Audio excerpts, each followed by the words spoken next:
ಮತ್ತು 18ಕ್ಕೆ ನರೇಂದ್ರ ಮೋದಿಜಿಯವರು, ನಿರ್ಮಲಾ ಸೀತಾರಾಮನ್ಜಿಯವರು ಸಾಕಷ್ಟು ಚರ್ಚೆಯನ್ನು ಮಾಡಿ GST ಕೌನ್ಸಿಲ್ನಲ್ಲಿ ಎಲ್ಲ ರಾಜ್ಯದ ಸಚಿವರ ಒಪ್ಪಿಗೆಯನ್ನು ಪಡೆದು ಜಾರಿಗೆ ತಂದಿದ್ದಾರೆ. ಮೊದಲು 12 ಇದ್ದಂತಹ ಎಲ್ಲ ಸಂಗತಿ ಬಡವರು ಬಳಸ್ತಾ ಇದ್ದಂತಹ ವಸ್ತುಗಳಿಗೂ ಈಗ 0 ಆಗಿದೆ, ಇಲ್ಲ 5% ಆಗಿದೆ. ಮೊದಲು 18 ಇದ್ದಂಥದ್ದು ಸಾಕಷ್ಟು ಈಗ 5%ಗೆ ಆಗಿದೆ. ಒಂದು ಕ್ರಾಂತಿಕಾರಕವಾದ ಬದಲಾವಣೆ. ಇದರಿಂದ ಆಡಳಿತ ಮಾಡೋದಕ್ಕೂ ಪ್ರತಿ ವ್ಯಾಪಾರಸ್ಥರಿಗೆ ಲೆಕ್ಕಪತ್ರವನ್ನು ಸರ್ಕಾರಕ್ಕೆ ಸಬ್ಮಿಟ್ ಮಾಡೋದಕ್ಕೂ ಅನುಕೂಲ ಇದೆ ಮತ್ತು ಇದರಿಂದ ಗ್ರಾಹಕರು ಹೆಚ್ಚೆಚ್ಚು ಹಣವನ್ನು ಕೊಂಡುಕೊಳ್ತಾರೆ. ಈಗ ನಾವು ನೋಡಿದ್ವಿ ಒಂದೊಂದು ಐಟಮ್ ಮೇಲೆ ಎಷ್ಟೆಷ್ಟು ಕಡಿಮೆ ಆಗಿದೆ ಅಂತ. ಎಲ್ಲ ಪ್ರತಿ ಐಟಮ್ ಮೇಲೆ 5 ರೂಪಾಯಿ, 10 ರೂಪಾಯಿ, 15, 50 ರೂಪಾಯಿ ಕಡಿಮೆ ಆಗಿದೆ. ದೊಡ್ಡ ದೊಡ್ಡ ಐಟಮು ವಾಹನಗಳ ಮೇಲೆ ತೊಗೊಂಡೋದ್ರೆ, ದ್ವಿಚಕ್ರಗಳು ತೊಗೊಂಡೋದ್ರೆ 35,000 ರೂಪಾಯಿ ತನಕ ಕಡಿಮೆ ಆಗಿದೆ. ಕಾರ್ಗಳಿಗೆ ನೋಡಿದರೆ ಲಕ್ಷಾಂತರ ರೂಪಾಯಿ ಕಡಿಮೆ ಆಗಿದೆ. ಹಾಗಾಗಿ ಇದೊಂದು ಬಚತ್ ಉತ್ಸವ, ಇದು ಉಳಿತಾಯದ ಉತ್ಸವ, ಸಂಭ್ರಮ. ಇದು ದೀಪಾವಳಿಯ ಮತ್ತು ದಸರಾದ ಈ ಶುಭ ಸಂದರ್ಭದಲ್ಲಿ ಪ್ರಧಾನಿ ನರೇಂದ್ರ ಮೋದಿಜಿಯವರು ದೇಶದ ಜನತೆಗೆ 140 ಕೋಟಿ ಜನತೆಗೆ ಈ ಉತ್ಸವವನ್ನು ಸಂಭ್ರಮವನ್ನು ಹಂಚಿದ್ದಾರೆ, ಈ ಸಿಹಿಯನ್ನು ಹಂಚಿದ್ದಾರೆ. ನಾವು ಧನ್ಯವಾದ ಹೇಳ್ತೀವಿ. ಸ್ವದೇಶಿ ವಸ್ತುವನ್ನೇ ಬಳಸಬೇಕು, ಸ್ವದೇಶಿ ಚಿಂತನೆಯೇ ನಮ್ಮದು ಆಗಬೇಕು ಅಂತ ಹೇಳಿದ್ದೀವಿ. ನಮ್ಮ ಗ್ರಾಮೀಣ ಬದುಕಿಗೆ ಪ್ರೋತ್ಸಾಹ ಕೊಡುವಂಥ ಗುಡಿ ಕೈಗಾರಿಕೆ, ಸಣ್ಣ ಕೈಗಾರಿಕೆಗಳು, ಸ್ತ್ರೀಯರು ಪ್ರಾರಂಭಿಸಿರುವಂಥ ಸ್ವಸಹಾಯ ಸಂಘದ ಚಟುವಟಿಕೆಗಳಿಗೆ ಪ್ರೋತ್ಸಾಹಿಸೋದಕ್ಕೆ ನಾವು ಸ್ವದೇಶಿ ವಸ್ತುಗಳನ್ನೇ ಕೊಂಡುಕೊಳ್ಳಬೇಕು. ಸ್ವದೇಶಿ ವಸ್ತುವನ್ನು ಕೊಂಡುಕೊಳ್ಳೋದ್ರಿಂದಲೇ ಆರ್ಥಿಕ ಶಕ್ತಿಯಾಗಿ ಬೆಳಿಬೋದು ಮತ್ತು ಜಗತ್ತಿನ ಸವಾಲನ್ನು ಎದುರಿಸ್ಬೋದು ಅನ್ನುವಂಥ ನಂಬಿಕೆ ನಮ್ಮ ಸರ್ಕಾರದ್ದಿದೆ. ಇದಕ್ಕೆಲ್ಲದಕ್ಕೂ ನಾವು ಇವತ್ತು ಈ ಜಾಗೃತಿ ಜಾಥಾವನ್ನು, ಸಂತೋಷದ ಉತ್ಸವದ ವಾತಾವರಣವನ್ನು ನಾವು ನಿರ್ಮಿಸಿಕೊಂಡಿದ್ದೀವಿ. ಎಲ್ಲರೂ ಸಕಾರಾತ್ಮಕವಾಗಿ ಇವತ್ತು ಭಾಗಿಯಾಗಿದ್ದಾರೆ. ಈ ಪ್ರಯತ್ನ ನಮ್ಮದು ನಿರಂತರವಾಗಿ ಮುಂದುವರಿಯುತ್ತೆ, ಅದನ್ನು ಮುಂದುವರಿಸ್ತೀವಿ ಅಂತ ಹೇಳ್ತಾ ಒಂದೇ ಒಂದು ಮಾತು ಇವತ್ತು ನಾನು ಕಾರವಾರದಲ್ಲಿ ಹೇಳಲೇಬೇಕು. ನಾವು ರಾಜ್ಯದ ಕಾಂಗ್ರೆಸ್ ಸರ್ಕಾರ GSTಯನ್ನು ಜಾರಿಗೊಳಿಸೋದಕ್ಕೆ GST ಕೌನ್ಸಿಲ್ ಸಭೆಯಲ್ಲಿ ಒಪ್ಪಿಗೆಯನ್ನು ಕೊಟ್ಟು ಈಗ ರಾಜ್ಯದ ಜನರ ಮುಂದೆ GSTಗೆ ವಿರೋಧವಾದ ಮಾತನ್ನು ಹೇಳ್ತಾ ಇದ್ದಾರೆ. ಇದು ಅವರ ದ್ವಿಮುಖ ನೀತಿಯನ್ನು ತೋರಿಸ್ತಾ ಇದೆ, ಒಳಗೊಂದು ಹೊರಗೊಂದು ಅನ್ನುವಂಥದ್ದನ್ನು ತೋರಿಸ್ತಾ ಇದೆ. ಅವರೂ ಒಪ್ಪಿಕೊಂಡಿದ್ದಾರೆ ಇದನ್ನು. ಕಾಂಗ್ರೆಸ್ ಸರ್ಕಾರವೂ, ರಾಜ್ಯದ ಕಾಂಗ್ರೆಸ್ ಸರ್ಕಾರವೂ ಒಪ್ಪಿಕೊಂಡಿದೆ, ಸಹಿ ಮಾಡಿಕೊಟ್ಟಿದೆ.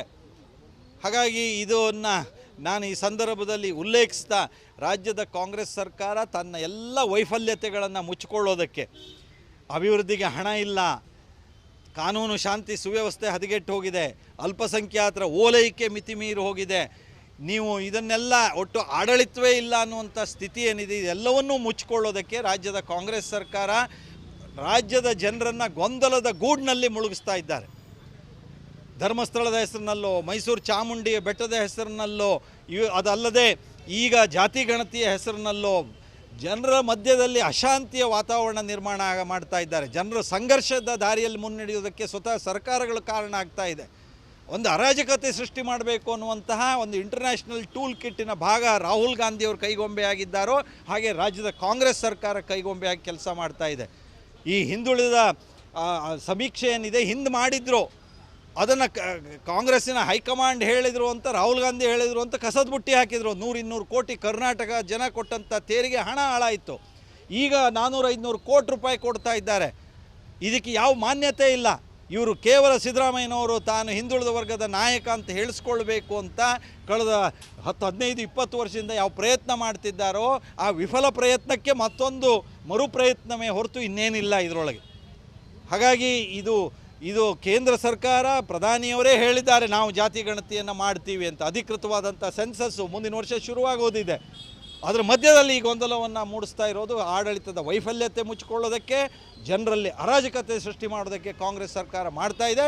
ಇದನ್ನು ನಾವು ಉಗ್ರವಾಗಿ ಖಂಡಿಸ್ತೀವಿ. ಸರ್ಕಾರದ ಕೇವಲ 5 ಮತ್ತು 18ಕ್ಕೆ ನರೇಂದ್ರ ಮೋದಿಜಿಯವರು, ನಿರ್ಮಲಾ ಸೀತಾರಾಮನ್ಜಿಯವರು ಸಾಕಷ್ಟು ಚರ್ಚೆಯನ್ನು ಮಾಡಿ GST ಕೌನ್ಸಿಲ್ನಲ್ಲಿ ಎಲ್ಲ ರಾಜ್ಯದ ಸಚಿವರ ಒಪ್ಪಿಗೆಯನ್ನು ಪಡೆದು ಜಾರಿಗೆ ತಂದಿದ್ದಾರೆ. ಮೊದಲು 12 ಇದ್ದಂತಹ ಎಲ್ಲ ಸಂಗತಿ ಬಡವರು ಬಳಸ್ತಾ ಇದ್ದಂತಹ ವಸ್ತುಗಳಿಗೂ ಈಗ 0 ಆಗಿದೆ, ಇಲ್ಲ 5% ಆಗಿದೆ. ಮೊದಲು 18 ಇದ್ದಂಥದ್ದು ಸಾಕಷ್ಟು ಈಗ 5%ಗೆ ಆಗಿದೆ. ಒಂದು ಕ್ರಾಂತಿಕಾರಕವಾದ ಬದಲಾವಣೆ.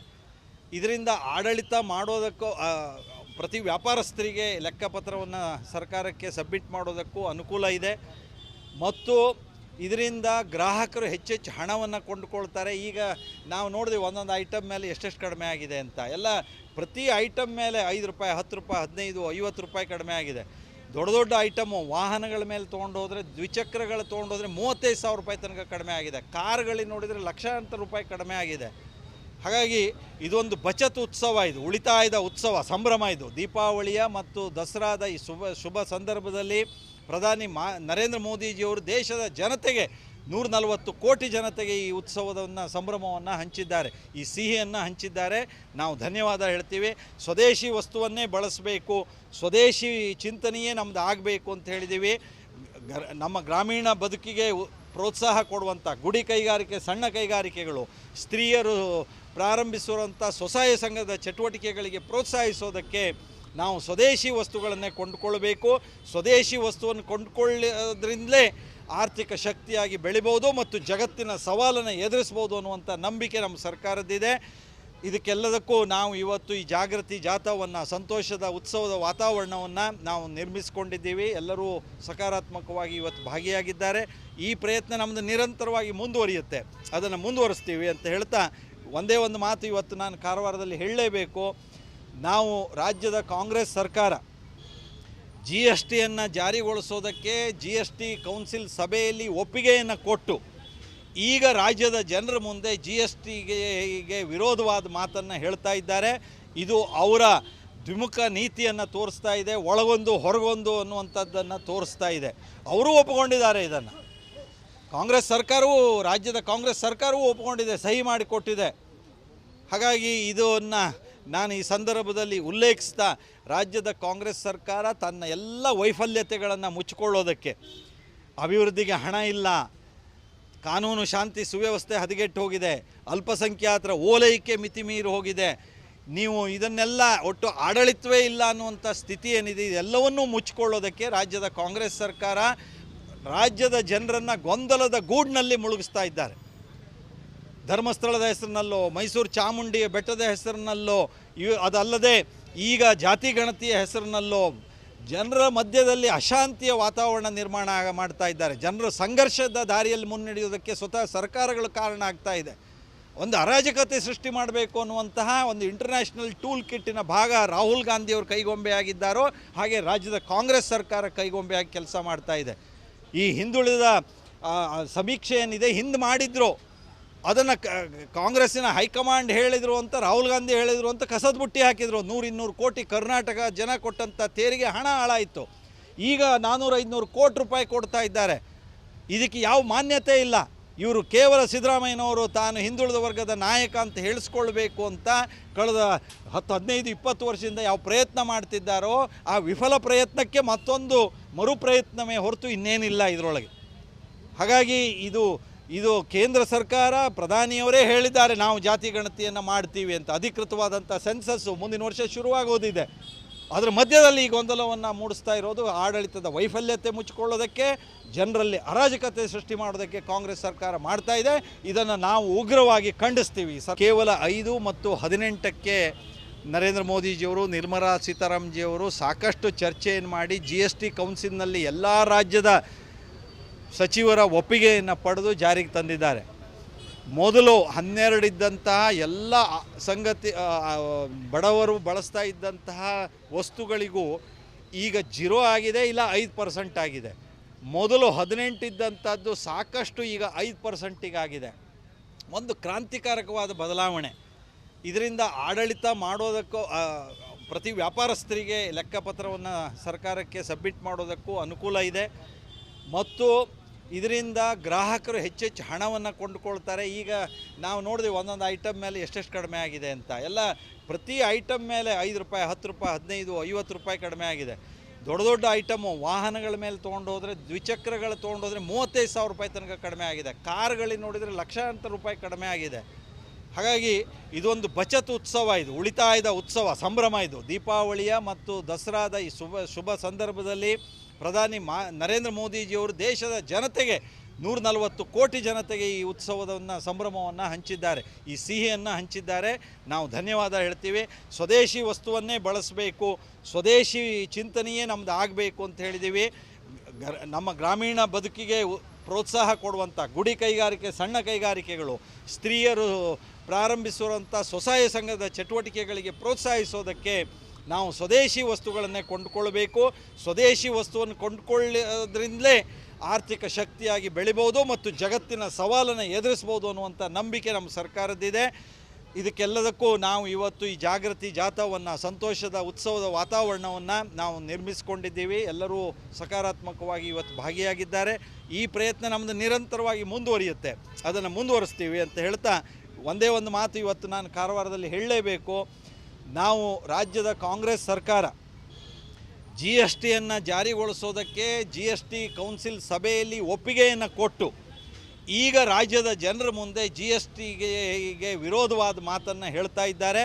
ಇದು ಅವರ ದ್ವಿಮುಖ ನೀತಿಯನ್ನು ತೋರಿಸ್ತಾ ಇದೆ, ಒಳಗೊಂದು ಹೊರಗೊಂದು ಅನ್ನುವಂಥದ್ದನ್ನು ತೋರಿಸ್ತಾ ಇದೆ. ಅವರೂ ಒಪ್ಪಿಕೊಂಡಿದ್ದಾರೆ ಇದನ್ನು.